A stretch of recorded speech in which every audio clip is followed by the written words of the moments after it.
क्या आप आईपीओ में इन्वेस्ट करते हैं? क्या आपको हमेशा ये कंफ्यूजन रहता है कि कौन से आईपीओ में अप्लाई करें और कौन सा आईपीओ छोड़ दें? आपके ऐसे बहुत सारे सवालों का जवाब जानने के लिए ये वीडियो एंड तक देखिए।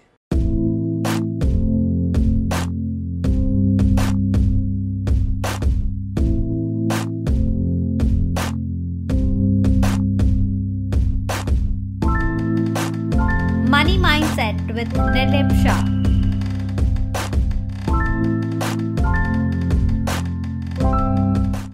Money mindset with Nirlep Shah में आपका स्वागत है। मैं हूं Nirlep Shah, founder and owner of Naitik financial services, currency market expert and your investment coach. दोस्तों, कौन से आईपीओ में अप्लाई करना है और कौन से में नहीं, ये समझने से पहले हमें ये जानना जरूरी है कि आईपीओ होता क्या है। आईपीओ यानी इनिशियल पब्लिक ऑफर। जब कोई भी कंपनी पहली बार अपने शेयर्स पब्लिक को ऑफर करे, यानी कि पहली बार अपने शेयर्स खरीदने का पब्लिक को मौका दे, उसे आईपीओ कहते हैं। जो कंपनी स्टॉक मार्केट में लिस्टेड नहीं होती वो आईपीओ लेकर आती है। अब हम ये समझते हैं कि कौन से आईपीओ में अप्लाई करना है या नहीं, ये कैसे डिसाइड करें। दोस्तों, किसी भी चीज़ को इवैल्यूएट करने से पहले उसके बैकग्राउंड को समझना बहुत ज़रूरी होता है। वैसे ही किसी भी आईपीओ को भी इवैल्यूएट करने से पहले हमें कंपनी के बैकग्राउंड, कंपनी का सेक्टर, कंपनी जो बिजनेस कर रही है वो बिजनेस मॉडल, ये चीज़ों पर ज़्यादा फोकस करना चाहिए। हमें ये देखना चाहिए कि कंपनी कौन से प्रोडक्ट्स में डील कर रही है, कंपनी का मैनेजमेंट कैसा है। अगर कंपनी का मैनेजमेंट अच्छा है तो वो कंपनी को काफ़ी आगे लेकर जा सकता है। एक अच्छा कैप्टन किसी भी परिस्थिति से अपनी शिप को बाहर निकाल सकता है, वैसे ही एक अच्छा मैनेजमेंट किसी भी मुश्किल परिस्थिति से भी कंपनी को काफ़ी आगे लेकर जा सकता है। फिर कंपनी के जो प्रमोटर्स हैं, उनकी शेयर होल्डिंग, ये सारी बैकग्राउंड रिसर्च हमें सबसे पहले करनी चाहिए, ताकि हमको थोड़ा फील मिले, थोड़ा आइडिया आए कि ये आईपीओ कैसा हो सकता है, ये कंपनी कैसी हो सकती है, ये कंपनी का परफॉर्मेंस कैसा हो सकता है।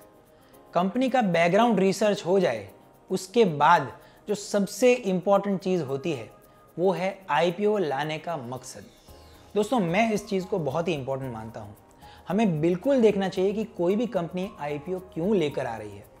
लाइफ में कोई भी चीज़ हो, उसके पीछे का मकसद बहुत इंपॉर्टेंट होता है। वैसे ही आईपीओ के पीछे का मकसद इसलिए इंपॉर्टेंट है कि आप जो पैसा कंपनी को दे रहे हैं उसका यूज़ कैसे होने वाला है।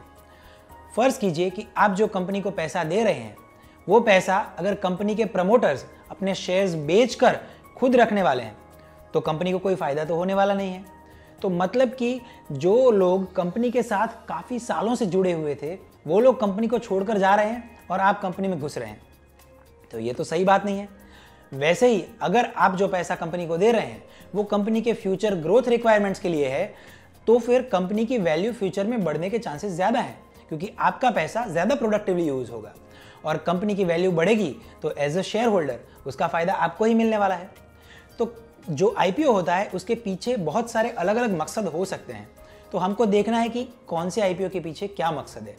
अगर किसी आईपीओ का मकसद ऑफर फॉर सेल या डेट रीपेमेंट रहा तो मैं उसे उतना ज़्यादा पॉजिटिवली नहीं लेता, मगर उसी आईपीओ का पर्पस अगर कंपनी का फ्यूचर ग्रोथ या वर्किंग कैपिटल रिक्वायरमेंट भी हो तो वो भी कंपनी के लिए पॉजिटिव हो सकता है। कंपनी का मकसद पता चल जाए, उसके बाद जो आपको देखना है वो है कंपनी का फाइनेंशियल परफॉर्मेंस। दोस्तों, कोई बच्चा पढ़ने में कितना भी होशियार हो या कितना भी खराब हो, क्लास में कैसा भी परफॉर्म करता हो, लेकिन अल्टीमेटली क्या मैटर करता है? उसकी मार्कशीट। उसकी मार्कशीट तय करती है कि ये बच्चा पढ़ने में होशियार था कि होशियार नहीं था। वैसे ही कोई कंपनी कैसी भी हो, पेपर पर कैसी भी हो, लेकिन उसका जो फाइनेंशियल परफॉर्मेंस है, उसकी बैलेंस शीट, उसका प्रॉफिट एंड लॉस स्टेटमेंट, वो बोलेगा कि ये कंपनी एक्चुअल में कैसी है। क्या वो अच्छा परफॉर्म कर सकती है, क्या वो अच्छा पैसा कमा के दे सकती है या नहीं दे सकती। तो सबसे ज़्यादा इंपॉर्टेंट जो होता है वो है कंपनी के फाइनेंशियल्स, कंपनी के पिछले 3 साल का फाइनेंशियल परफॉर्मेंस। अब उसमें क्या क्या चीज़ें देखेंगे आप? उसमें आपको देखना है कि पिछले 3 साल में कंपनी ने रेवेन्यू ग्रोथ कैसा दिखाया है। उसके बाद देखना है पिछले 3 साल में कंपनी ने प्रॉफिट ग्रोथ कितना दिखाया है। अगर रेवेन्यू ग्रोथ से प्रॉफिट ग्रोथ ज़्यादा हो तो ये समझना चाहिए कि कंपनी की मार्जिन प्रोफाइल इंप्रूव हो रही है, जो कि एक अच्छा साइन होता है। और उससे एकदम उल्टा, अगर रेवेन्यू ग्रोथ से प्रॉफिट ग्रोथ कम हो तो ये समझना चाहिए कि कंपनी की मार्जिन ग्रोथ कम हो रही है, जो कि अच्छी बात नहीं है। तो 3 important point, revenue, profit and margin. उसके बाद जो आप देखेंगे वो है ROE, ROCE एंड उसके बाद जो देखेंगे वो होगा डिविडेंड।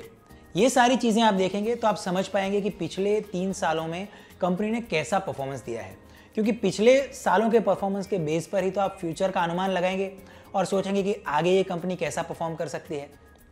तो सबसे पहले क्या देखा हमने, कंपनी का प्रोफाइल, उसके बाद हमने देखा purpose of the IPO and उसके बाद फाइनेंशियल परफॉर्मेंस। ये सारी चीज़ें अगर अच्छी लगे, सही लगे, तो फिर हमें सोचना है कि ये कंपनी कितने प्राइस पर हमको ये शेयर्स दे रही है, क्योंकि कोई भी चीज़ अच्छी हो सकती है मगर एक अच्छे प्राइस पर ही।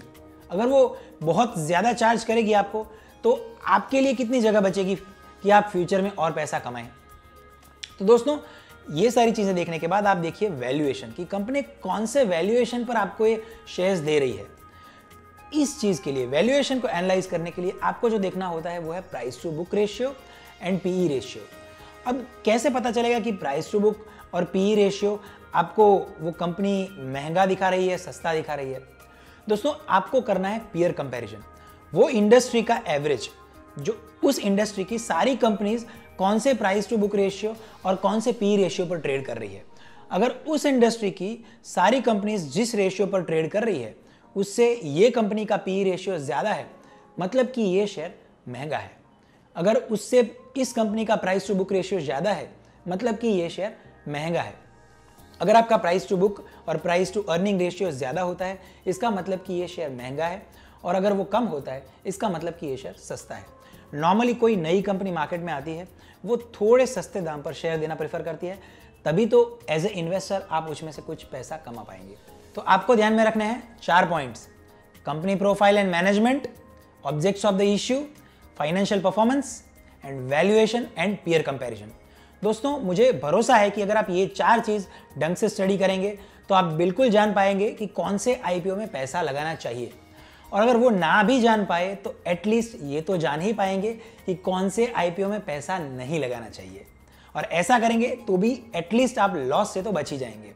और अगर आपको ऐसा लगता है कि ये सब स्टडी करने का टाइम मेरे पास कहाँ है, तो दोस्तों कोई अच्छा सा फाइनेंशियल एडवाइज़र हायर कीजिए और उसके नॉलेज का फ़ायदा उठाइए। और अगर आपको ऐसा लगता है कि मुझे फाइनेंशियल एडवाइज़र भी हायर नहीं करना है, तो हमारे वीडियोस तो हैं ही, आप हमें यूं ही देखते रहिए और अपना नॉलेज अपडेट कीजिए। और आपके फाइनेंसेस या इन्वेस्टमेंट्स को लेकर कोई भी डाउट, कोई भी क्वेरी, कोई भी सवाल हो, आप नीचे कमेंट बॉक्स में लिख सकते हैं, और मेरा नंबर भी नीचे दिया गया है। You can any time phone your friend Nirlep Shah. Thank you. दोस्तों, अगर आपको ये वीडियो पसंद आया हो तो इसे लाइक करें, शेयर करें, और ऐसे बहुत सारे मजेदार वीडियो देखने के लिए हमारा चैनल सब्सक्राइब जरूर करें।